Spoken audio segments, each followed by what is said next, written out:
यहां लिखा जादू टूना करने वाले, वो खुदा के राज्य में जादू टूना करने वाले लोगों की मैं पहचान बताता हूं आपको।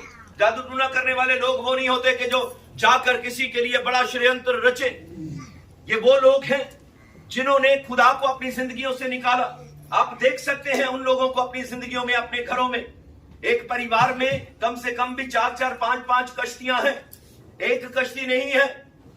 ये वो लोग हैं जो हर किसी को अपनी कश्ती में जगह दे देते हैं। वो किसी के घर में गए, या कोई उनके घर में आया, कुछ भी बताया, वो जल्दी से बोलेंगे कि धन कहां से आएगा, धन की बढ़ती कहां से आएगी। तवीज 1 के 2 दे दो हमें, कोई बात नहीं। कैसे बनेगी हमारी जिंदगी, किस तरह से हमारे घरों से बीमारियां, किस तरह से हमारे घरों से रोग जाएंगे। ये अलग किए हुए लोग नहीं हैं। इन लोगों की जिंदगी हमेशा की जिंदगी नहीं है। इन लोगों का भाग इसी पृथ्वी के ऊपर है। उसके विषय में वो कहता है कि कुछ दिनों का है, कुछ महीनों का है, कुछ सालों का है। अगर आप या मैं चाहते हैं कि खुदा हमारी जिंदगी में इंटरनल लाइफ दे, हमेशा का जीवन दे, हमेशा की जिंदगी दे, तो ये शुरुआत है मेरे और आपके लिए। हम आज जब मसा ले तो हम अपने आप को अलग करके देखें। हम संसार को ना देखें, संसार के लोगों के साथ हम किसी प्रकार की सहभागिता ना रखें, क्योंकि उनकी सहभागिता आपको बर्बाद देगी। प्रभु ने खुदा ने जब अपनी शरीयत को नाजिल किया इस पृथ्वी के ऊपर, तो खुदा ने अपनी शरीयत के अंदर लिख कर दिया कि अब विश्वासी और विश्वासी का क्या मेल। जो विश्वास में चलने वाला है और जो अब विश्वासी है, उसका कोई मैच नहीं है, कोई मैच नहीं है। क्योंकि उसने लिखा, उसका कारण, उसने कारण लिखा कि आने वाली तेरी औलाद वो भरमाई जाएगी, वो कहीं की नहीं रहेगी। इसलिए अपने जिंदगी जीवन में कुछ बातों के लिए डिसीजन ले, घोषणा करें खुदा के सामने। मैं यकीनन आपको ये बातें कहना चाहता हूं। हम एक ऐसी घटना से वाकिफ हैं।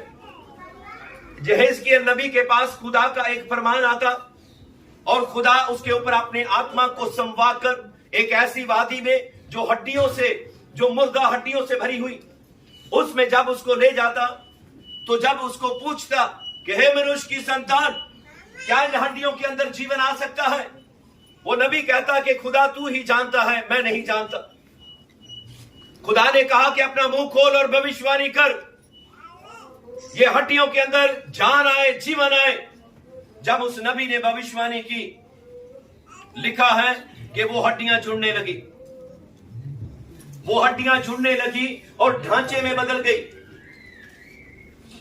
इतनी बड़ी वादी थी हड्डियों की, पूरी हड्डियों जिस इंसान की थी, उस इंसान के साथ, उसके ढांचे के साथ जुड़ी और वो ढांचा फिर से बहाली में आया।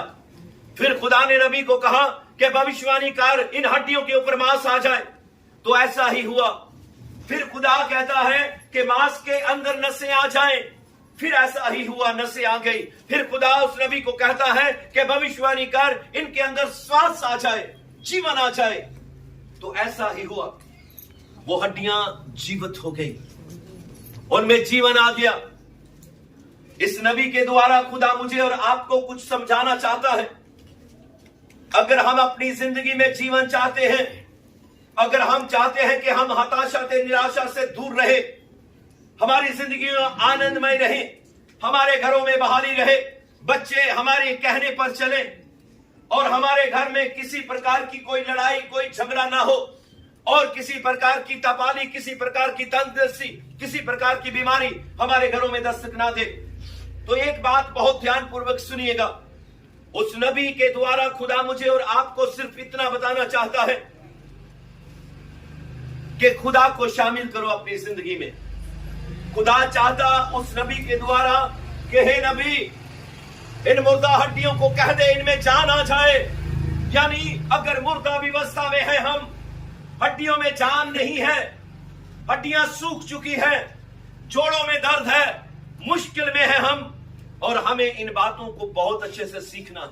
हमें घोषणा करनी है अपने खुदा यीशु के नाम से कि खुदाबंद हमारे जीवन, हमारी जिंदगी को बहाल करे, हमारी जिंदगी में खुदा आप उतर आए, हमारी जिंदगी में आप आ जाएं।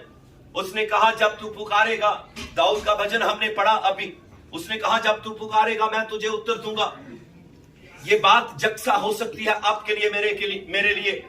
आप जैसा सोचेंगे आपके लिए हो सकता है। एलिया की तरह आप चाहेंगे बारिश रुक जा तो बारिश रुक जाएगी। जरूरी है कि आपके जीवन में, जिंदगी में आपका खुदा शामिल हो, उसकी शमूलियत आपकी जिंदगी में हो।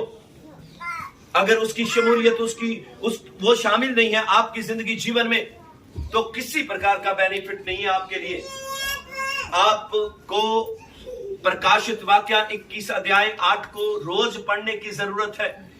अगर आप जिंदगी जीवन को चाहते हैं, अगर आप इंटरनल लाइफ चाहते हैं, अगर आनंदमय जीवन चाहते हैं, अगर खुशियों से भरा जीवन चाहते हैं, तो अपने आप को खुदा के लिए अलग करें प्लीज।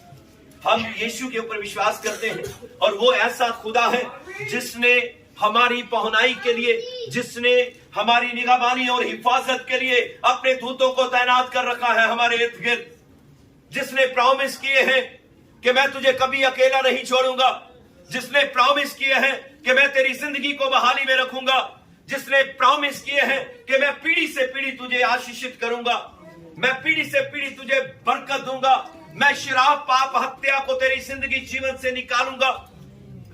ये बातें खुदा के सामने रखने योग्य हैं कि हम खुदा को अपनी जिंदगी में कितना शामिल करते हैं।